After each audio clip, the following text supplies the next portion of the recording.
seminarios del instituto, del CERSOS, en este 2023. Y bueno, como comentábamos, la idea era que puedan exponer investigadores que estén en el exterior o que estén vinculados de alguna manera al instituto con algún trabajo de investigación, o que hayan hecho alguna pasantía o alguna estancia acá en el instituto también. Así que bueno, para mí es un honor realmente estar presentando a la doctora Anita Eisenberg. Es colega, ella es aracnóloga, amiga, nos conocemos hace un tiempo ya, y bueno, por suerte siempre con muy buena relación con la gente de Uruguay, y siempre con intercambios, y bueno, y siempre trabajando juntos, así que para mí es un honor este primer seminario que esté a cargo de Anita. La admiramos mucho por su trabajo de investigación, pero sobre todo por su gran forma de comunicar la ciencia. Entonces era más o menos la idea del seminario de hoy, de este primer seminario, poder escucharla y aprender un poco más sobre cómo comunicar la ciencia, cómo contar las cosas que hacemos de una mejor manera, y poder llegar más a la gente, al público en general. Así que, bueno, Anita trabaja en el Instituto de Investigaciones Biológicas Clemente Estable, y bueno, además de su gran trayectoria, es una excelente comunicadora de la ciencia, por eso la tenemos acá y vamos a escucharla, algo que nos hace siempre tan bien, y nos gusta tanto poder escucharte, Anita. Así que cuando quieras comenzar, agradecerte nuevamente y bueno, te escuchamos. Bueno, muchísimas gracias, Nelson, por la invitación y por la presentación. Un honor para mí estar compartiendo este rato con ustedes, que por otra parte, que vino de parte de una invitación del grupo de Nelson, con el cual estoy vinculada hace mucho tiempo, los conozco, los he visto crecer tantísimo, y es un grupo al cual le tengo muchísimo cariño, así que muchas gracias de nuevo. Y bueno, estoy recién llegada de un viajecito por Costa Rica, que estuve en un curso, y perdón si por los posibles errores o apurones de la presentación, pero quise hacer algo muy especial para ustedes, sobre todo contando de por qué es necesario comunicar lo que hacemos y por qué esto es importante. Y luego voy a dar algunos ejemplos de estrategias que hemos utilizado en Uruguay, que por supuesto no las he elaborado sola, sino son parte de una elaboración en equipo, porque como todos sabemos, cada vez es más importante integrarnos, trabajar juntos y colaborar en ciencia y en cualquier otra disciplina. Así que ahora les voy a compartir pantalla, me dan un segundito.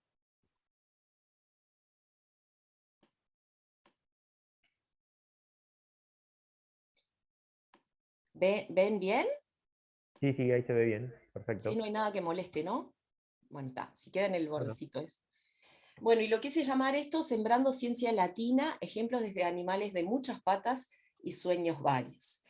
Es bueno aclarar de que yo no soy ninguna especialista en esto, soy una científica como cualquiera de ustedes, y que simplemente sí he tenido desde el inicio, y también por el lugar en el cual me tocó investigar, elegí y me tocó investigar, en el cual se hace un énfasis muy importante en comunicar la ciencia. Como Nelson decía, yo trabajo en el Instituto de Investigaciones Biológicas Clemente Estable en Montevideo, y es un instituto que fue fundado por un maestro científico, un maestro que era este señor Clemente Estable, que tenía muy claro de la importancia y la necesidad de que la ciencia no quede dentro de nuestros laboratorios, dentro de las cosas que nosotros intentamos poner a prueba, sino de que sea algo de lo cual la sociedad entera se pueda sentir orgullosa y se empodere con esa ciencia que generamos entre todas y todos. Bueno, quise empezar con esto porque es una situación de la cual capaz que ustedes seguramente lo han visto en las noticias y demás. Es una situación bastante dramática que estamos viviendo en este momento en Uruguay, en particular en la zona metropolitana, la capital y zonas aledañas.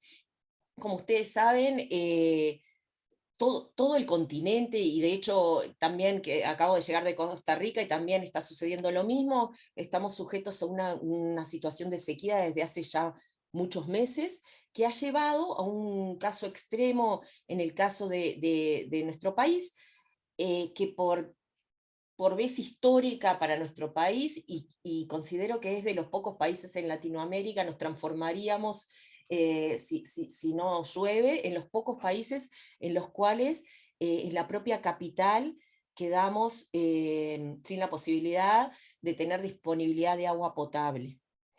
Eso que ven ahí es una foto de Paso Severino, que es es de donde sale el agua para toda la capital, y esa es la situación actual al día de hoy.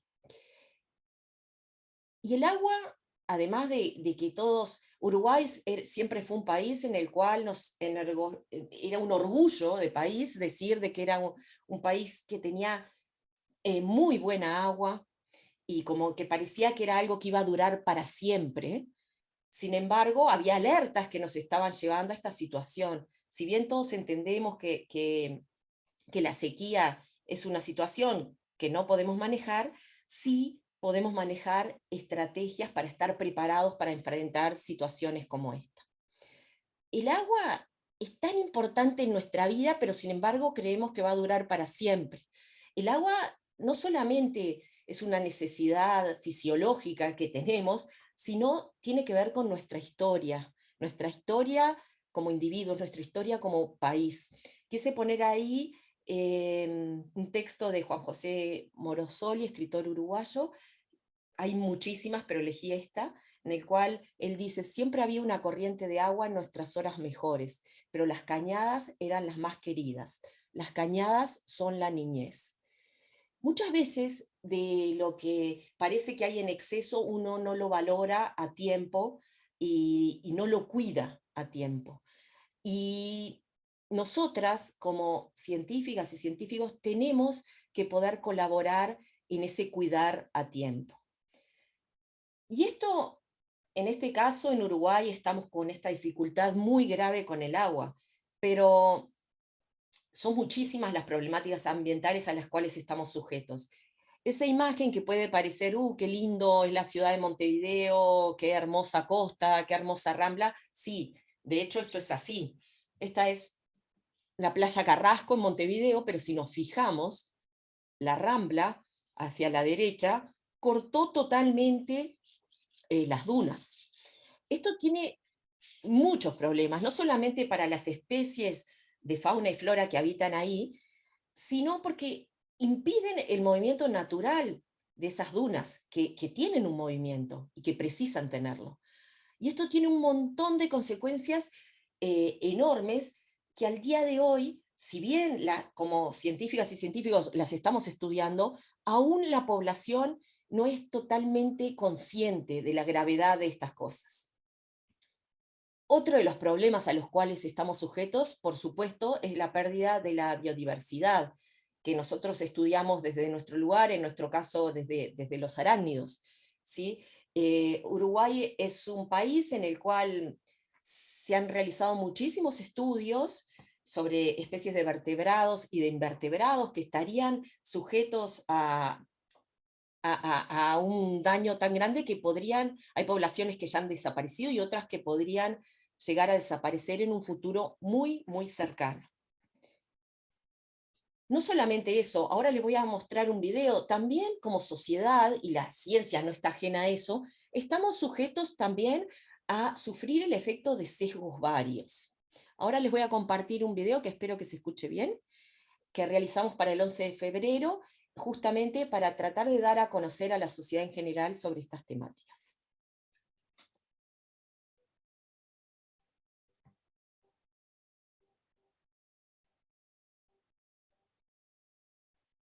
¿Sabías que un estudio observó que a partir de los 6 años las niñas comienzan a creer que la brillantez intelectual no es cosa de mujeres? Así, cuando en el estudio se consultó a varias niñas que pensaran en disciplinas en las cuales se supone es importante ser muy inteligente, como por ejemplo la ciencia, las niñas las vincularon con los varones, pero no se identificaron. Esa es una de las barreras que enfrentamos las mujeres en ciencia. A veces son barreras invisibles que están basadas en estereotipos de género que existen en el aula, en la familia, en la universidad y en el trabajo. Otras tienen que ver con cuestiones culturales que nos alejan de los cargos de liderazgo. Por ejemplo, en Uruguay Más de la mitad de quienes nos dedicamos a la ciencia somos mujeres. Sin embargo, ocupamos menos del 20% de los cargos de mayor reconocimiento. Para aprovechar todos los talentos en beneficio de la sociedad, es importante promover el acceso y el desarrollo de las mujeres en la ciencia. Precisamente para impulsar esa participación, en 2015 la ONU declaró el 11 de febrero como el Día Internacional de las Mujeres y las Niñas en la Ciencia. Entonces, cada 11 de febrero celebremos juntos a las mujeres científicas y el resto del año colaboremos con el avance hacia la igualdad en la ciencia.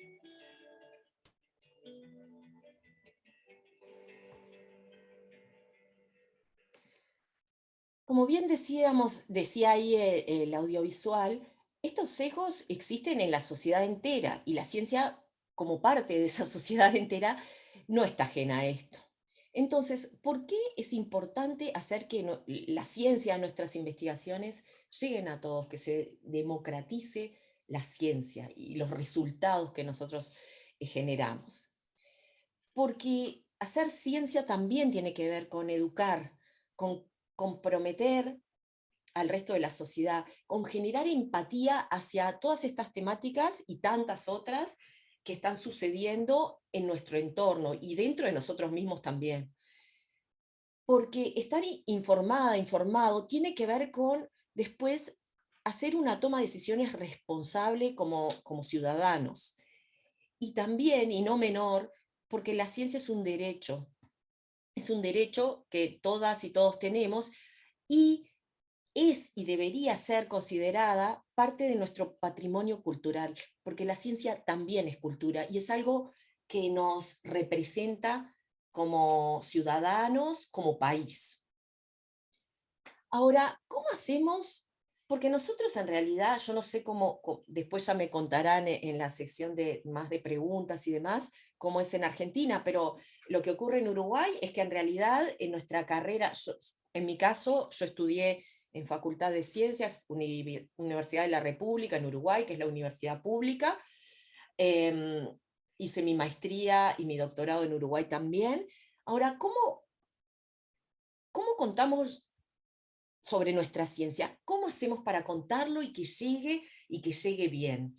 Porque en realidad en la carrera, al menos en Uruguay, como les decía, no tenemos mucha oportunidad de recibir formación al respecto. Y todo lo que yo les voy a contar ahora se basa en mi experiencia con los aciertos y errores y también en la posibilidad que tuve de realizar algunos cursos desde el exterior que me fueron ayudando a poder realizar una comunicación científica que no es del todo perfecta, pero es eficiente y llega y con la cual me siento cómoda. Bueno, ahora se está hablando mucho internacionalmente de lo que es el storytelling, contar historias, que contemos nuestras historias científicas. ¿Por qué? ¿En qué se basa esto de contar historias? Porque realmente hay estudios que indican que comunicar nuestros datos, la información, nuestros resultados a modo de una historia hace de que sea mejor recepcionada por la otra, el otro. Contar esa historia la hace que sea más comprensible, la hace más interesante y la hace más confiable hacia quien la está escuchando. Ahora vamos a ver algunas estrategias para hacer realmente que nuestra historia coincida con estas características, que no siempre es fácil, pero como cualquier otra cosa en esta vida, mucho es entrenamiento, hacerlo muchas veces, animarse.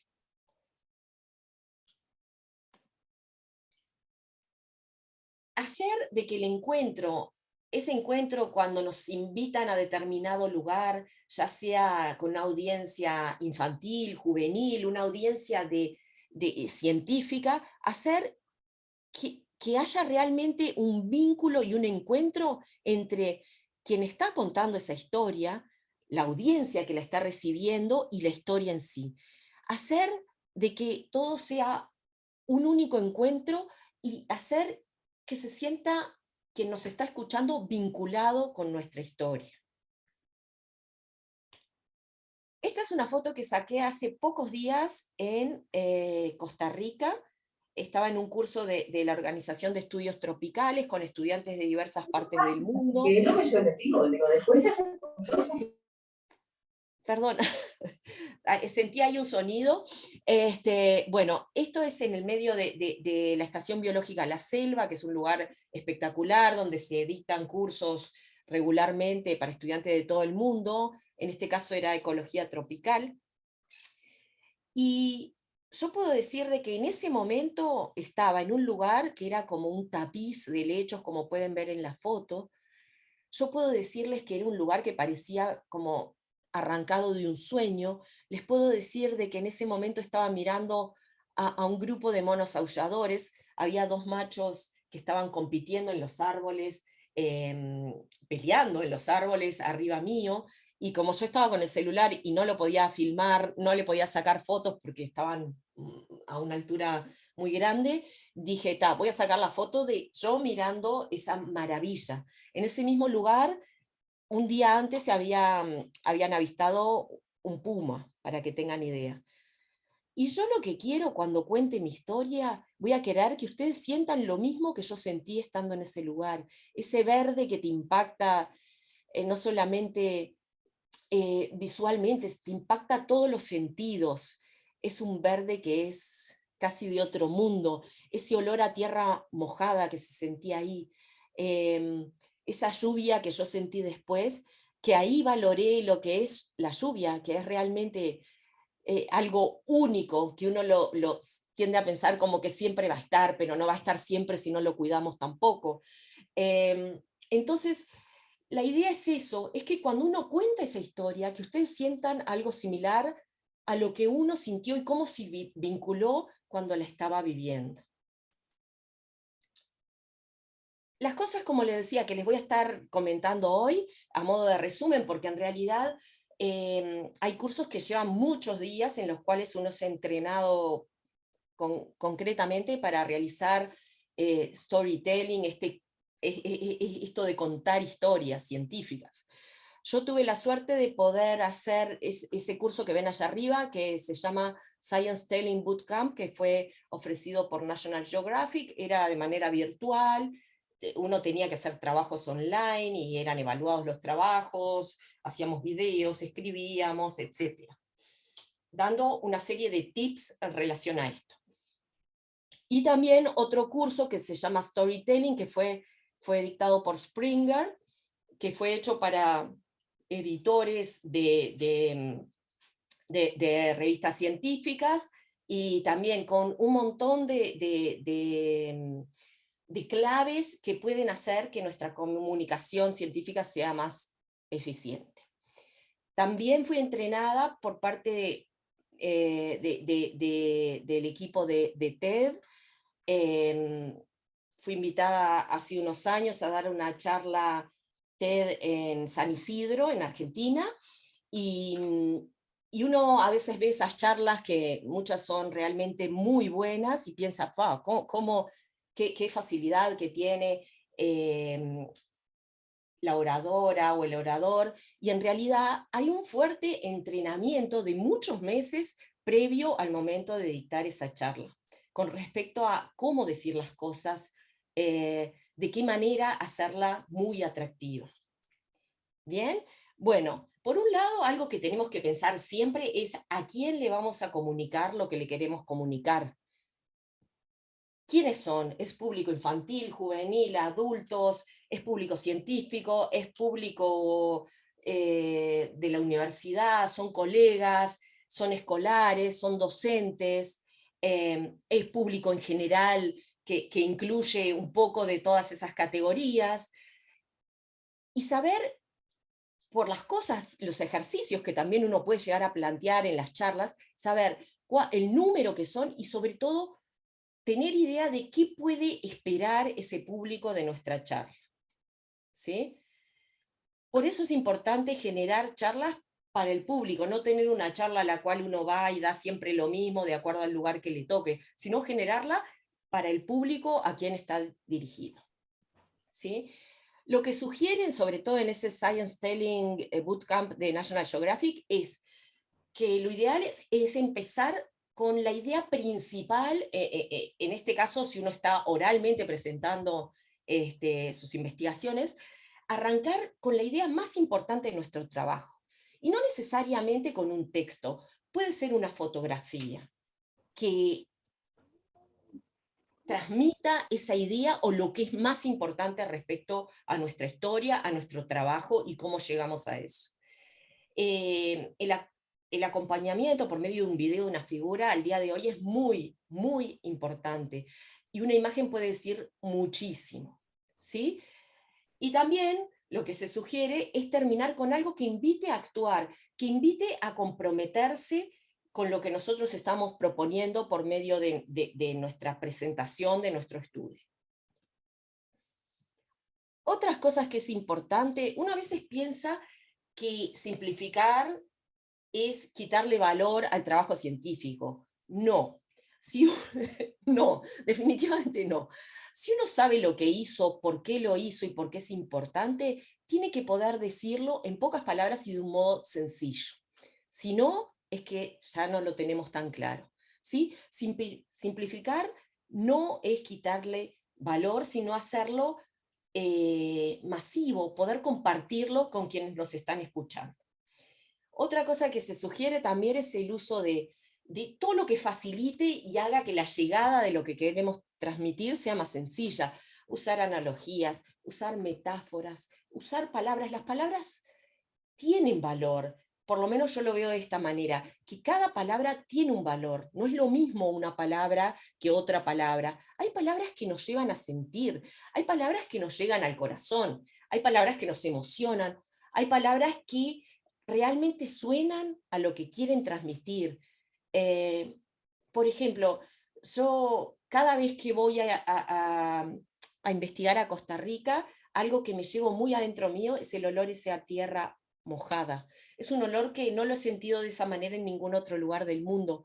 Y yo veo la palabra tierra mojada y me lleva a ese lugar y a la felicidad de estar en la selva buscando las arañas, investigando con gente muy querida. Entonces, buscar palabras que transmitan emociones y practicar mucho. No practicar hasta quedar absolutamente knockout de tantas veces que lo practiqué, sino entrenarse, darle dedicación a ese encuentro que uno va a tener con otras personas, que no es algo menor, es una oportunidad de contar lo que hacemos y nuevamente por qué es importante. Hay cosas que van a hacer de que lo que digamos llegue de una manera más certera a quienes nos están escuchando. Y acá yo puse algunas de las cosas que considero son importantes. Hay algunas que cuando una está muy nerviosa son difíciles de lograr, es la realidad, pero nuevamente es entrenamiento. Lo que nos decían en el entrenamiento para charlas TED es, por ejemplo, de que a veces los nervios tienen que ver con esa ansiedad muy grande que tenemos y miedo a que nos juzguen al momento de presentar en nuestras investigaciones y demás. Y hay cosas que podemos hacer para derribar esos miedos. Yo les digo la verdad, le tengo más miedo al miedo en sí que a que me juzguen al día de hoy, pero eso lo he aprendido con el pasaje de los años y desearía haberlo aprendido antes, a que no me preocupe tanto lo que van a pensar los otros y si me van a estar juzgando o no. Hay cosas que al otro le llegan, expresiones faciales de nerviosismo o relajamiento, posturas, ¿sí? Pero hay cosas que podemos hacer para mejorar eso. Por ejemplo, una de las cosas que nos sugerían en las charlas TED es, si a uno le gusta hacer deporte previo a una charla, eso es muy personal, ¿verdad? A mí me sirve salir a correr para liberar toda esa adrenalina, de repente esas energías que no son tan buenas, que nos tienen nerviosos, o hacer algo que nos tranquilice. Puede ser hacer deporte de algún tipo, correr, hacer yoga, ir a nadar, lo que sea, puede ser bailar, puede ser comerse algo que nos resulte muy agradable, rico. Eso es buscar en cada uno qué es lo que te hace sentir bien y hacerlo, para sentirse cómodo y para no sentir de que es una obligación lo de dar la charla, sino que es algo que lo haces desde el corazón, con convicción y con cariño. Lo mismo con la postura. Yo, por ejemplo, soy una persona que sí atiende a lo que es el aspecto, por un tema de que yo lo siento así, de que es un respeto también a quienes nos están escuchando. Uno tiene que cuando le toca la posibilidad de dar una conferencia, una charla, ya sea en la televisión, en una sala de conferencias, en una clase en la universidad, tiene que sentirse cómodo. Cómodo y que también la otra persona reciba de que hay una dedicación también. Eso yo lo vivo de esa manera, pero cada una y uno lo sabrá cómo lo vive. Yo, por ejemplo, me siento muchas veces cuando estoy nerviosa y siento que tengo que pararme frente a un público que no conozco y que a veces es muy exigente, uso tacos. Yo lo he dicho, eso no le funciona a todo el mundo. A mí me funciona, me siento como más alta y me siento como segura con los tacos, porque el taco, entre otras cosas, te da una postura más derecha, te obliga a estar más derecha, y entonces eso a mí me ayuda, pero capaz que a otra persona le ayuda a estar con calzado súper cómodo o lo que sea. Lo importante es sentirse bien y sentirse también de que su exterior es acorde a lo que uno siente y a lo que es nuestro interior. No probar cosas extrañas que son ajenas a uno, sino sentirse que estás bien representado en tu exterior también. Otra de las cosas que nos decían ahí en estos cursos es que está bien también, si uno está, por ejemplo, en un congreso internacional, lucir algún detalle que sea de algo que uno lo sea como muy referencial a nuestra historia, a nuestro país. Un detalle, yo no digo, puede ser un color, puede ser algún diseño, algo que sea totalmente nativo y que nos lleve a nuestro país y a nuestras raíces. A su vez, intentar hablar pausado. Las pausas son muy importantes, ¿sí? Y también le permiten a quien nos está escuchando tener esos segundos de reflexión y esa conexión hacia su interior. O sea que utilizar pausas siempre es bueno. Elegir las palabras, elegir las palabras. Y otra de las cosas que me he dado cuenta con el pasaje de los años también, es que muchas veces en los congresos, en los cursos, uno cuenta solamente lo que salió bien. Y en la ciencia todos sabemos que no nos sale todo, y en la vida tampoco. ¿Sí? Y no está mal, no está mal para nada mostrar esa vulnerabilidad, contar lo que no fue una línea recta y perfecta, sino todo ese camino que nosotros hicimos hasta llegar a un resultado, hasta llegar a donde llegamos. Eso, fuera de hacer sentir mal a la otra o a la otro, va a generar empatía, porque en la vida nada es así lineal y perfecto, y nadie quiere la perfección por otra parte. Yo creo que al día de hoy se valora mucho más la honestidad que la perfección. Y bueno, y todo eso va a colaborar con darle credibilidad, con hacer que las personas se conecten con lo que estamos planteando. Ahora les voy a contar de algunas de las cosas que hacemos en Uruguay. Nosotros tenemos la suerte en Uruguay de que hay un grupo grande o un grupo muy formado en lo que es divulgación de la ciencia dentro de los comunicadores, dentro de los periodistas. Eso que ven allí son dos artículos que salieron en un diario local muy importante que se llama La Diaria.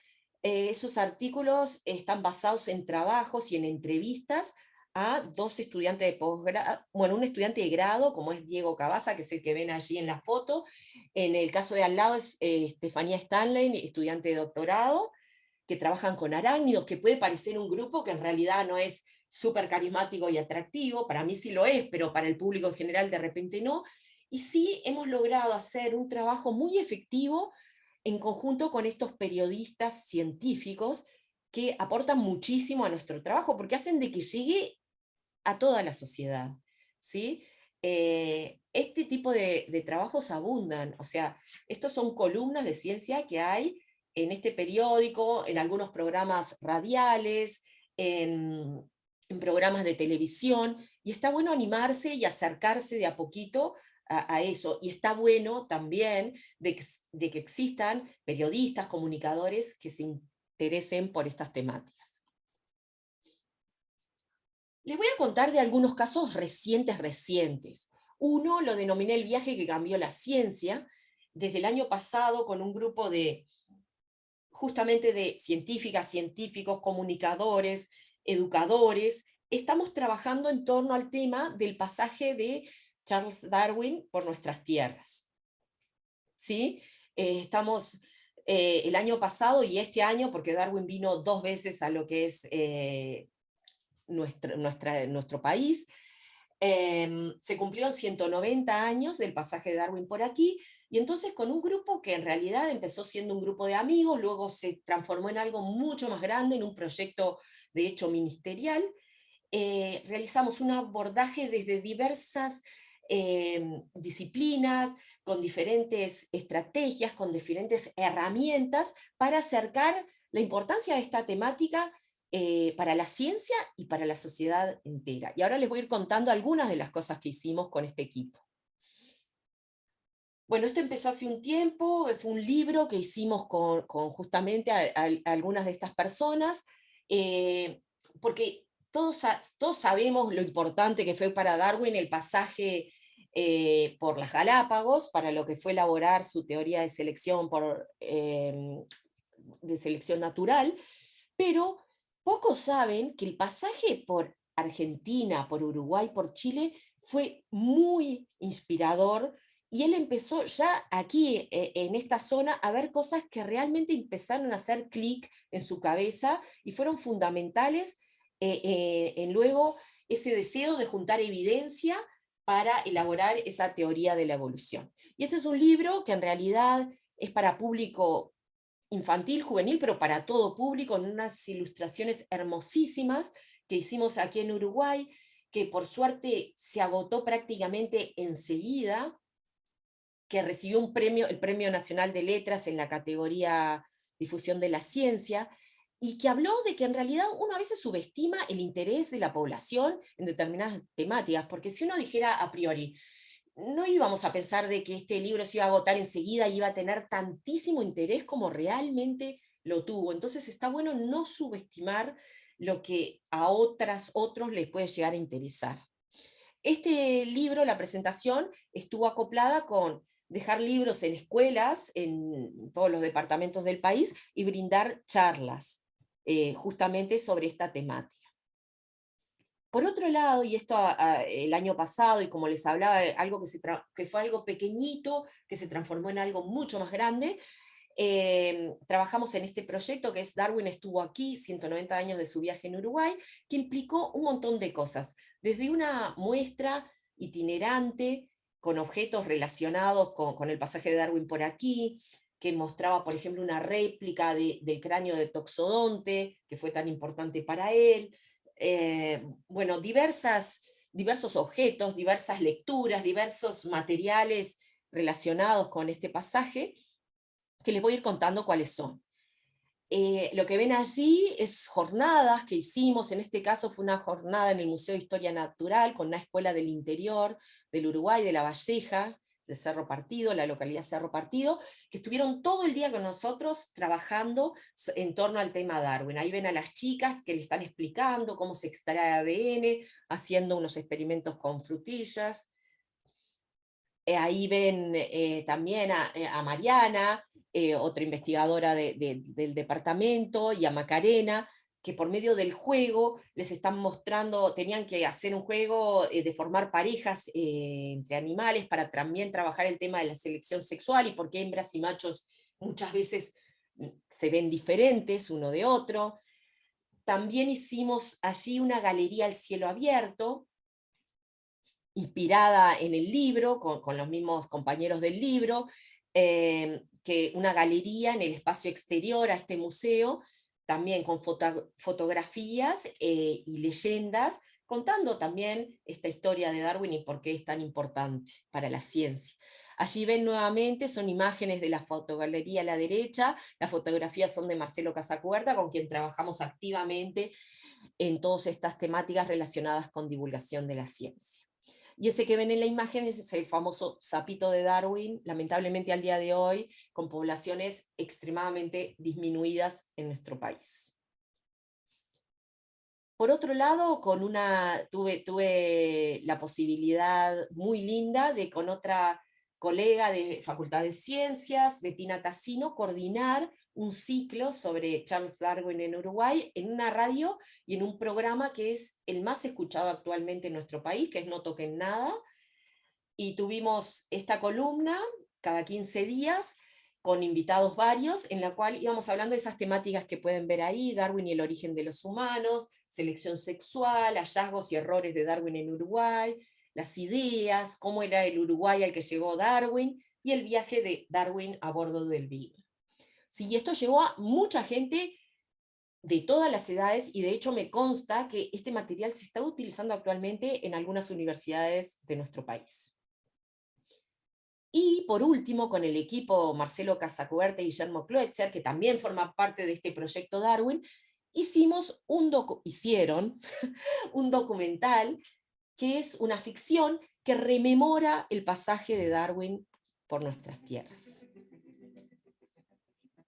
Que lo pueden ver completo. Yo les voy a mostrar una partecita nomás. Está completo en YouTube online y ha tenido muchísimas vistas al día de hoy. Cuando llegué aquí hace 190 años, no imaginaba que los animales y fósiles que comenzaría a ver en estas tierras de Sudamérica cambiarían mi forma de ver el mundo. Mi teoría de la evolución transformó para siempre cómo los humanos entendemos la vida. Descubrí que todos los seres vivos del planeta estamos emparentados. Los organismos cambian y se adaptan a sus ambientes, que también cambian, y así con el tiempo surgen nuevas especies. Y la chispa que encendió esa idea surgió acá, en el Río de la Plata. Por eso es tan lindo volver a Uruguay.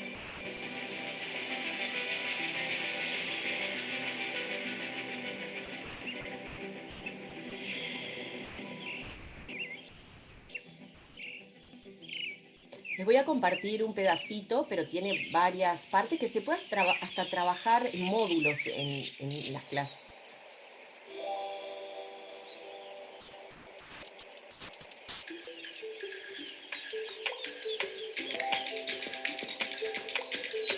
Es increíble los movimientos que hace el macho para atraer a la hembra, ¿eh? Con esa danza se está jugando la posibilidad de ser padre. Es cierto, yo lo vi hace muchos años y supe de nidos con más de 70 huevos. ¿Darwin? ¿Es usted? Sí. Pero se vino sin avisar. Soy Anita Eisenberg, científica uruguaya. Mucho gusto. Vaya que dio que hablar, ¿eh? Usted fue de las primeras personas en darse cuenta que había que darle atención a los comportamientos de la hembra. Pero claro, porque son las hembras las que terminan eligiendo.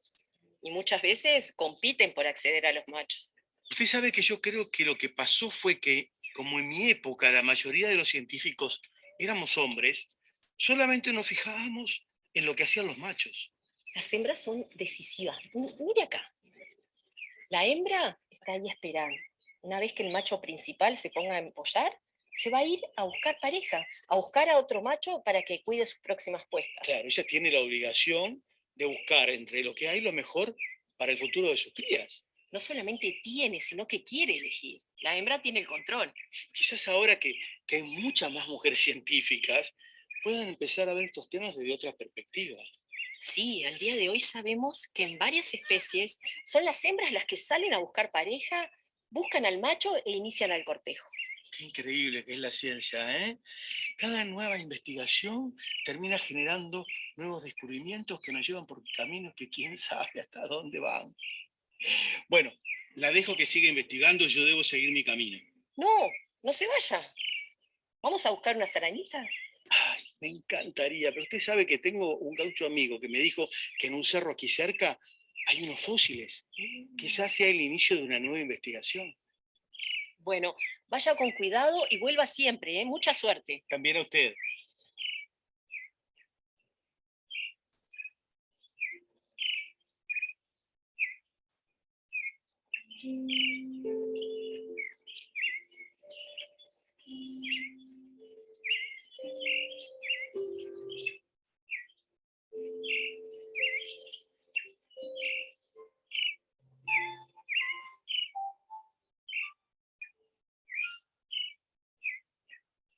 Bien, como les comentaba, esto lo pueden buscar online y está completa la película. Esto se lo quiero comentar porque es justo algo en lo que estamos ahora, en este preciso. Bueno, el documental fue realizado y estrenado este año también. Y en este momento nos encontramos trabajando con el equipo de Darwin 200, se llama.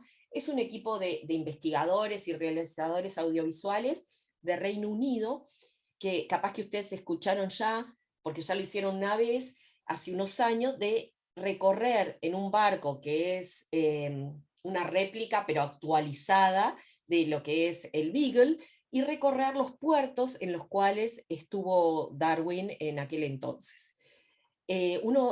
Bueno, de los lugares en los cuales va a pasar, evidentemente, es Uruguay y por supuesto que Argentina, y ellos están convocando a jóvenes entre 18 y 25 años, si no estoy mal, no me acuerdo si son 19 o 25, pero lo pueden buscar Darwin 200 en la web, porque le cubren lo que es, les permiten subir a este navío, los llevan de un puerto al otro, y lo que tienen que hacer estos jóvenes, que son jóvenes interesados en estudiar la naturaleza, en investigar y en cambiar el mundo sobre todo, pasan por un proceso de selección y tienen que llevar adelante una investigación con mentores en diferentes países. Bueno, en el Clemente Estable, en Uruguay, presentamos propuestas y la idea es que vamos a estar en noviembre mentoreando a un grupo de jóvenes que van a venir del puerto anterior, que aún no sé cuál va a ser.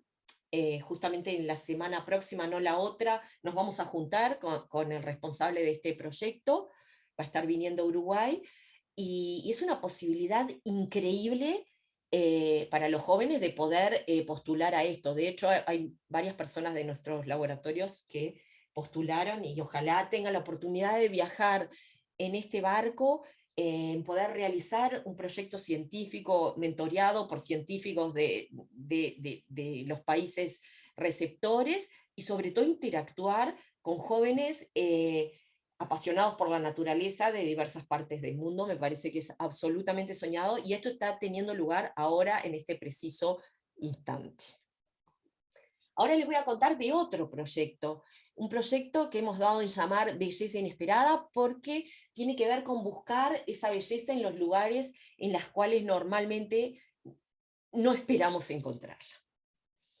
Este equipo de científicas y científicos de diversas partes del mundo planteamos este proyecto.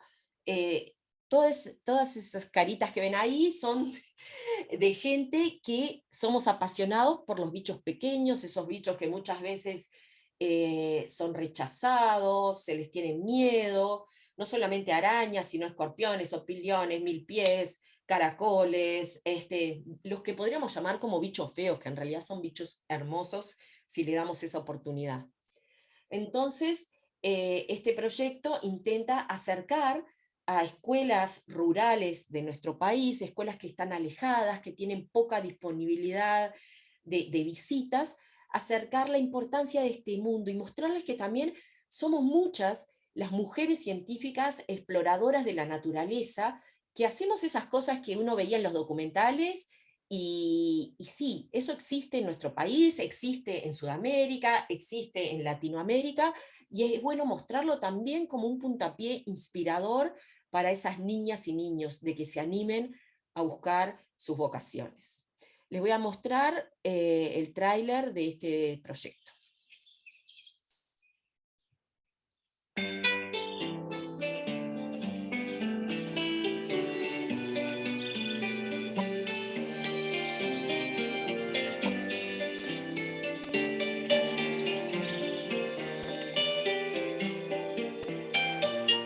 Este proyecto surge como una invitación a salir a explorar la naturaleza y a salir a buscar nuestras vocaciones.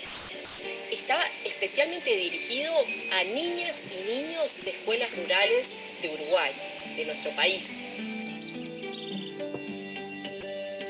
En los talleres, no solamente las niñas y los niños interactuarán con científicas de nuestro país, sino que estaremos en contacto vía virtual con investigadoras e investigadores de diversas partes del planeta. ¡Hola, Lara! ¡Hola a todos! ¿Dónde andas, Lara? Yo estoy acá en mi oficina y mi oficina queda en Alemania. Hola niños y niñas de Uruguay, ¿cómo están? Soy Nuria Macías, trabajo en la Universidad de La Laguna, aquí en las Islas Canarias. Y nada, yo trabajo con arañas, vamos al campo, colectamos las especies, vemos qué especies son, trabajamos con temas de biodiversidad, descripción de especies nuevas. Pienso que la ciencia también es cosa de niñas y que no existe un papel o un rol determinado por el género o por la condición social. Por ejemplo, yo soy la primera mujer de mi familia que hizo carrera de pregrado y de doctorado y que actualmente se encuentra fuera de Colombia ejerciendo y adelantando carrera científica. El talento que tenemos las mujeres también en esta área ha puesto en evidencia que las mujeres somos muy perseverantes cuando queremos algo, muy dedicadas y muy curiosas, y todas esas características son ideales para realizar investigación. A lo largo de la historia de la ciencia ha habido mujeres pioneras en sus disciplinas y que han sido muy importantes para el desarrollo de la humanidad y de toda la ciencia. Poder conocer a más personas de otros lugares, de culturas diferentes a mía, y poder compartir un poco de lo que lo sé y aprender con cosas nuevas con ustedes. Espero nuevas colaboraciones con mucho cariño y feliz de formar parte del proyecto Beleza Inesperada. En el marco de esto conocí a mucha gente, incluso a estas investigadoras de Uruguay que también comparten este amor por las arañas conmigo. Así que quería contarles eso, o sea que hay muchos científicos y científicas que estudian estos animalitos y les invito a conocerlos un poquito más. En los talleres aprenderemos acerca de estas misteriosas criaturas y sus ecosistemas mediante el juego, porque la ciencia también puede ser divertida.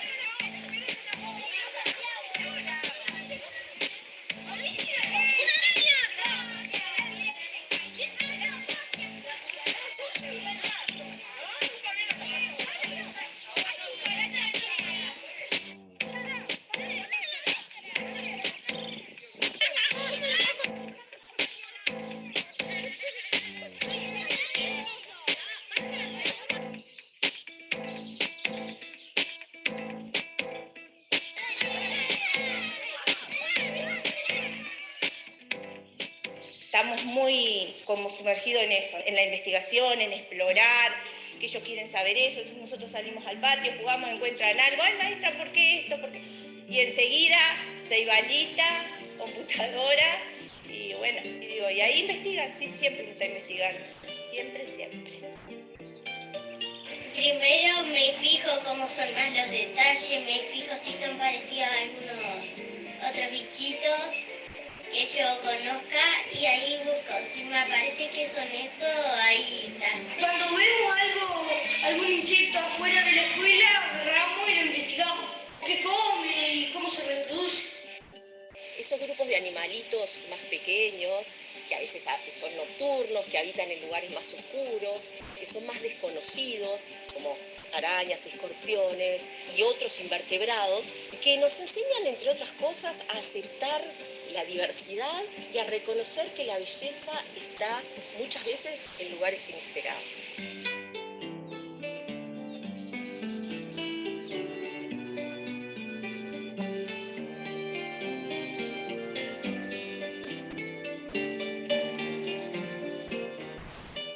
Es un proyecto que espero ayude a fortalecer y a despertar vocaciones, sea cuales fueren, en las niñas y niños de nuestro país.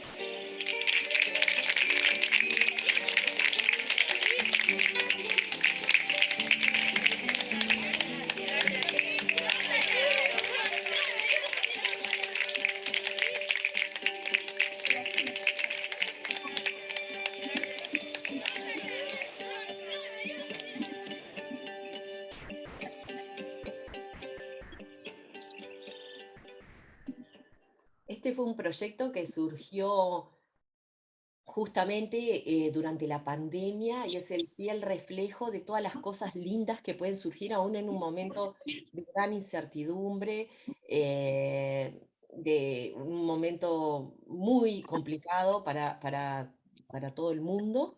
Esa belleza, esa semilla que puede crecer aún en un lugar oscuro. Y bueno, nuevamente aquí es otro artículo que salió en la prensa local sobre nuestro proyecto, que por suerte se divulgó mucho a todo nivel. Y estas son unas imágenes con las que quería terminar, simplemente de la felicidad de esas niñas y niños cuando vamos a dar los talleres, cuando vamos a colectar bichitos, cuando se sienten acompañados, cuando una los escucha y trata de ayudarlos a que diseñen, que piensen en posibles metodologías para poner a prueba sus ideas.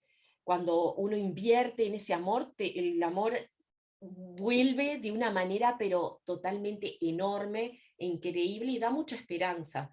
Nada de lo que uno como científico invierta en este tipo de actividades es en vano, créanmelo. Créanmelo que en unos años todos estos recuerdos nos van a gratificar mucho más que cualquier publicación en revista importante y demás, que también intentamos hacerlo, pero esto yo lo siento y intento también transmitir eso a nuestro equipo, y de hecho lo vivimos de esa manera, que es un deber social, de poder aportar hacia este lugar. Bueno, esos son quienes han financiado estos trabajos que ustedes ven.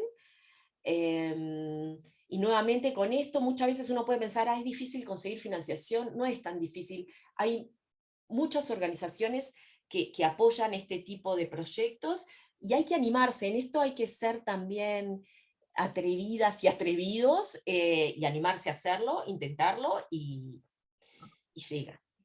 Muchas gracias nuevamente al grupo de GIAS, a Nelson en particular, a ti y a Caro, y a CONICET por esta invitación, y estoy dispuesta a contestar las preguntas que quieran. Muchas gracias.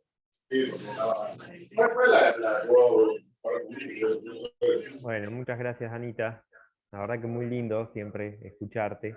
Muchas gracias. Un seminario diferente y bueno, seguro con alguna preguntita que te quieran hacer, tenemos este espacio, si alguien quiere consultarte. Por supuesto.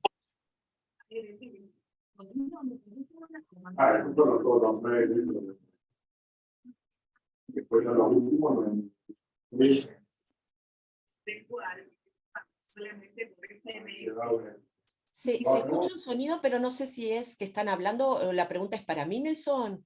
No sé, no se entiende igual lo que dice. No sé si alguien tiene el micrófono abierto, me parece. Sí, me parece que es eso. Yo tengo una consulta, una pregunta. Claro. Hola. ¿Cómo estás, Anita? Pablo Postensi, Bien, acá del CERS. Muy lindo todo. Me gusta mucho esta actividad. Nosotros con el cultivo de hongos tratamos de hacerla también. Se nos acerca mucha gente con curiosidad sobre el tema y a veces lo elegimos y a veces es un poco la actividad que se nos viene encima. Mi pregunta es, en Uruguay, ¿cómo se organizan para reportar en el ambiente científico estas actividades? ¿Cómo es tu sistema de evaluación y bueno, cuál es la experiencia de ustedes en después subir esto como actividad científica, cómo se los tiene en cuenta para los informes, y bueno, todo, cómo impacta esto en tu carrera, o cómo puedes hacer para que esto impacte favorablemente en tu carrera? Bien. Bueno, cada vez, no solamente en Uruguay, eso me lo dirás tú, si en Argentina, al ser evaluados ustedes, se consideran este tipo de actividades de divulgación. Lo que te puedo decir es que en las universidades más grandes del mundo, institutos más importantes que te puedas imaginar, te estoy hablando de Harvard, de Cambridge, del Instituto Pasteur en Francia, cada vez más se apuesta a que es una actividad que es obligatoria y necesaria para los equipos científicos de la institución. Es una moda, pero es una moda muy necesaria. porque a mí me ha tocado, en este momento no estoy en la dirección de mi institución, pero sí lo estuve en el periodo anterior, y uno tiene que estar preparado para mostrar de un modo sencillo lo que hacemos y por qué precisamos financiación para nuestros proyectos, para contratos para nuestros estudiantes. Y uno frecuentemente le toca ir al Parlamento a hablar con senadores, diputados, es como parte de nuestra tarea, sobre todo cuando uno ya está a cargo de grupos y cuando está a cargo de instituciones y demás. O sea, es parte de una necesidad a la cual hay que acostumbrarse y idealmente hay que formarse desde jovencitos. Al momento de las evaluaciones, sí se considera, nosotros en Uruguay tenemos el Sistema Nacional de Investigadores, de la Agencia Nacional de Investigación e Innovación, que es un sistema que creo que es similar al de ustedes. Se considera, quizá no se valora de la manera que a uno más le gustaría, pero sí es considerado en las evaluaciones, también es considerado en concursos en la institución nuestra, en la Universidad de la República, se valora todo aquello que es el tiempo dedicado a lo que es extensión y divulgación de la ciencia. Sí, sí, todavía quizá no se ha valorado de la manera que nos gustaría, pero sí se valora, y te puedo decir que como científica sí, de repente es, si me preguntás cuáles son mis momentos favoritos de la ciencia, 2 o 3 tienen que ver con cosas que me han sucedido en esas instancias. Que sí, es tiempo dedicado a algo que de repente le podría estar dedicando a otra cosa, pero es tiempo que te da como ese aire de felicidad y de esperanza que después, en mi caso, lo vuelco a mis investigaciones en arañas. Y muchas veces me hacen pensar sobre mis propias investigaciones. Contárselas a otros me hace repensar, porque, por ejemplo, a los niños, a los jóvenes se le ocurren cosas muy acertadas. Muchas veces cuando contamos, o sea, no es tiempo perdido por ningún lado. Está bien, gracias. No, gracias a ti. Hola, buenas tardes. Hola, ¿cómo estás? Alicia Carrera, de Cersos. Anita, realmente hermosa Ay. tu presentación. Son cosas que sabemos, pero que puestas así realmente estimulan, esa es la palabra, Ay, estimulan. muchísimas Y gracias. sobre todo rescato tus palabras en relación a tomar la ciencia como parte del patrimonio cultural, ¿no? Que eso genera pertenencia, claramente, ¿no? Y es lo que estamos buscando cuando por ahí algunos discursos globalizan, y en ese sentido necesitamos ver un poco más hacia adentro, a lo que tenemos, a lo nuestro, a lo de cada país, así como el tango y el candombe, ¿no? Absolutamente, Absolutamente. es parte de lo que somos. Hay una frase que, no por haberla dicho muchas veces, tiene menos valor. Hay una frase de quien fue quien fundó nuestro instituto que dice: con ciencia grande no hay país pequeño. Y es cierto. La ciencia tiene que ver con todo, tiene que ver con el agua que sale en nuestras canillas, tiene que ver con poder levantarme acá y recordar las historias en la playa jugando con los tatucitos. Es la historia nuestra. Y en Latinoamérica estamos muy castigados también con todo esto. Y la ciencia, a su vez, tiene muchísimas posibilidades, eso de que no tiene fronteras. Tiene posibilidades de ser ejemplo para tantas cosas en nuestra sociedad latinoamericana que sería bueno fomentar y apoyar. Pero para eso también, por supuesto, precisamos recursos, ¿no? Gracias. Y una idea que se me ocurrió, pero esto como abuela de niños pequeños, A que me ver. encantaría que los visitaras, pensaba en el marco de seguridad necesario para la interacción con estos organismos, ¿no es cierto? Así, ¿cómo se genera ese marco de seguridad, ¿no? Bueno, en general cuando vamos, salimos de colecta con los niños y por supuesto la consigna siempre es no tocar todo. Hay como una necesidad muy que tenemos como seres humanos de todo aquello que nos llama nuestra atención, tocarlo. Pero no es necesario tocar para poder disfrutar de algo, no debería ser necesario. Entonces trabajamos mucho eso de admirar, de hacernos preguntas sin tocar. Por otro lado, cuando tocamos es con animales que estamos segurísimos, por ejemplo, ahí se ve en la imagen del video, son opiliones que no tienen veneno, no le pueden causar, evidentemente, y trabajamos mucho eso de no tocar, y cuando alguno de estos animales se mete a nuestras casas, quitarlo de una manera segura, con un vasito para afuera, pero nunca correr riesgos innecesarios. Gracias, No, gracias. gracias a ti. No sé si hay alguna pregunta, comentario. ¿Alguien tiene alguna otra pregunta? Anita, yo tengo una pregunta. Sí, ¿cómo estás? Sí. ¿Qué tal? ¿Cómo estás? Felicitaciones por la presentación, me Muchas encanta. gracias. ¿Cómo es que cuando ustedes plantean esos programas de educación ambiental, que son muy necesarios realmente los de divulgación, ustedes entran en las currículas de las escuelas, de los colegios, siguen esos patrones que existen? Es una pregunta. Y otra cosa que se me ocurre, muchas universidades que tienen las aulas de comunicación, las clases de periodismo, por ejemplo, yo veo a pocos compañeros que conozco que pueden aplicar esa parte de divulgación científica, porque dejar muchas investigaciones engavetadas, sin ser comunicadas, es triste, porque hay mucha información que se puede divulgar de esa forma muy práctica y muy sencilla. ¿Qué piensas tú al respecto? Bueno, con respecto a lo último, es cierto que en Uruguay tenemos suerte de tener muy buenos periodistas científicos, y de hecho ahora se está por generar una carrera en periodismo científico, que es algo que yo no desconozco si existe en otros lugares de Latinoamérica, pero me parece que es súper valioso que exista eso, gente formada para hacerlo y hacerlo bien, y en los cuales uno se apoya permanentemente. Nosotros intentamos también traer a esas personas, lo hemos hecho de hecho, a nuestros cursos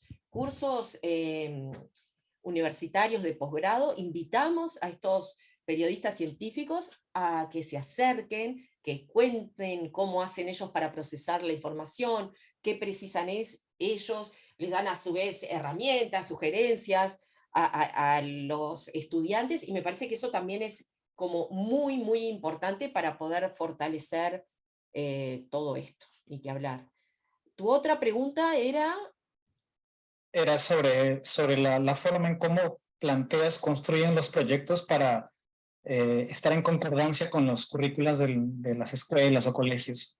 Bueno, creo que en Uruguay seguro, pero está habiendo un cambio bastante importante en todo lo que es la educación, y todo el sistema actual a nivel del mundo tiende más a seguir aquellos emergentes que surgen de parte de las propias niñas y niños, a poder elaborar proyectos a partir de los propios intereses de los chiquilines. Esas fotos que viste hacia el final, por ejemplo, con esos niños que son de una provincia del interior de aquí, realmente una escuela que está en un contexto bastante complicado, que muchos de los niños viven en asentamientos. La maestra tuvo la lucidez y la valentía, digamos, que con un grupo de preescolares, estamos hablando de niños de 3, 4, 5 años, uno encontró una araña, entonces ella decidió hacer un proyecto sobre las arañas. Me contactaron, era en ese periodo de la pandemia en el cual estaba cada uno encerrado en su casa, me contactaron por WhatsApp, me empezaron a mandar imágenes de lo que iban capturando, íbamos compartiendo, yo les mandaba videos grabados, y al final se hizo un proyecto pero bellísimo y enorme a partir de eso, de ese chiquito, son niños que están aprendiendo a hablar y que ya dicen los nombres de las especies de las arañas. Acá hay algunas de las compañeras que han compartido visitas y trabajo con esta escuela, y es así, te dicen Metaltela simoni, que es una araña, o sea, te dicen nombre y apellido de la araña, chiquitos muy pequeños, es realmente muy valioso. Y ahí en esa escuela se dio algo tan grande que no se quedaron en estudiar las arañas, después empezaron a estudiar los mantis con Mari, que está allá arriba, bueno, yo la veo arriba en mi pantalla, después hicieron un proyecto de todo, de estudiar qué había en el jardín de la escuela. Después se involucraron a sus familias y con una cooperativa de obreros montaron un laboratorio de ciencia en la escuela. No terminó ahí. Este año siguieron trabajando con el tema Darwin, hicimos un trabajo súper también valioso, están con muchísimos proyectos, hicimos un video hermoso, los niños hicieron una canción que los identificaba como escuela, como un himno a la escuela, en la cual entre las cosas que hablan, por supuesto, son las arañas. No sé, surgió algo hermoso en la comunidad a partir de ese chiquito que encontró esa araña. Entonces a veces también es que esos educadores se animen a seguir eso que surge a partir de los chiquilines. Y sí, siempre hay manera de engancharlo con la currícula y con el programa. Hay muchas maneras porque en la escuela se trabaja muchas de las cosas en las cuales se trabaja fauna, se trabaja flora, se trabaja ecosistemas, se trabajan proyectos científicos, y la ciencia te da eso de que podés trabajar desde la biología, matemática, comunicación, por muchos caminos diversos, así que sí es posible engancharlo. Claro que sí. Y hay educadores fuertes, muy buenos y con muchas ganas también. Ah, qué bonito. Muchas felicidades, Anita, con eso, con ese proyecto. Muchas gracias.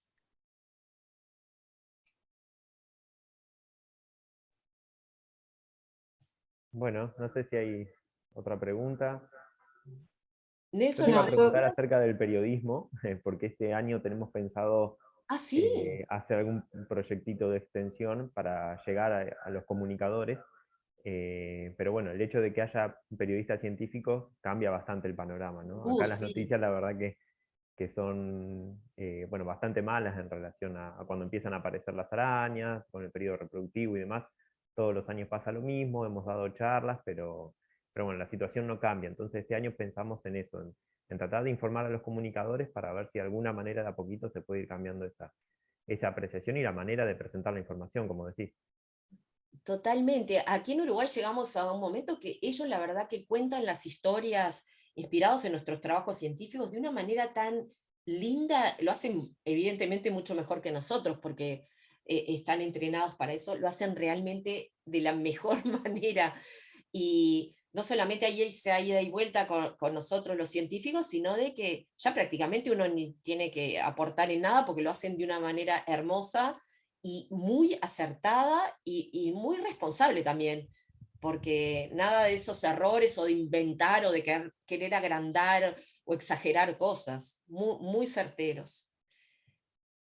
Sí, lo que normalmente pasa es eso, uno da la información al detalle y luego se encuentra en la nota cualquier algo que cosa. o nunca dijiste o cualquier cosa. Sí. Por eso está bueno entrenar también a los periodistas y tener ese intercambio cercano con ellos. Sí, seguro.